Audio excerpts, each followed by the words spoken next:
வார ராசி பலன். ரிஷபம். கிரக அமைப்புகள்.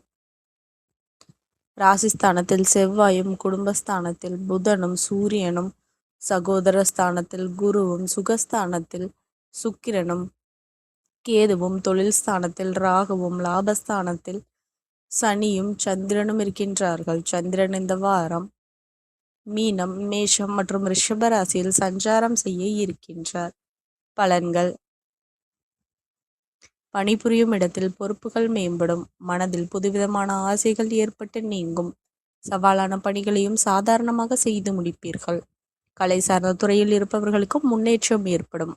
வரவுக்கேற்ற செலவுகள் அவ்வப்போது உண்டாகும். புதிய முயற்சிகளில் சாதகமான சூழ்நிலை ஏற்படும். வெளியூர் தொடர்பான பயண வாய்ப்புகள் சாதகமாக அமையும். வாக்கு சாதுரியம் மூலம் நினைத்த காரியங்களை செய்து முடிப்பீர்கள். பாகப்பிரிவினை தொடர்பான விஷயங்கள் எதிர்பார்ப்புகள் நிறைவேறும். புதிய நபர்களின் அறிமுகங்கள் மூலம் மாற்றமான தருணங்கள் ஏற்படும். குழந்தைகளின் திருமணம் தொடர்பான விஷயங்களில் அனுகூலமான பலன்கள் உண்டாகும். வழிபாடு. ராகு கால வேளையில் துர்க்கை அம்மனுக்கு தீபம் ஏற்றி வழிபட மன உளைச்சலும் கோபமும் நீங்கி அமைதி உண்டாகும். நன்றி கலந்த வாழ்த்துக்கள். இந்த மாதிரி ராசி பலனுக்கு சேனலை சப்ஸ்கிரைப் பண்ணிக்கோங்க.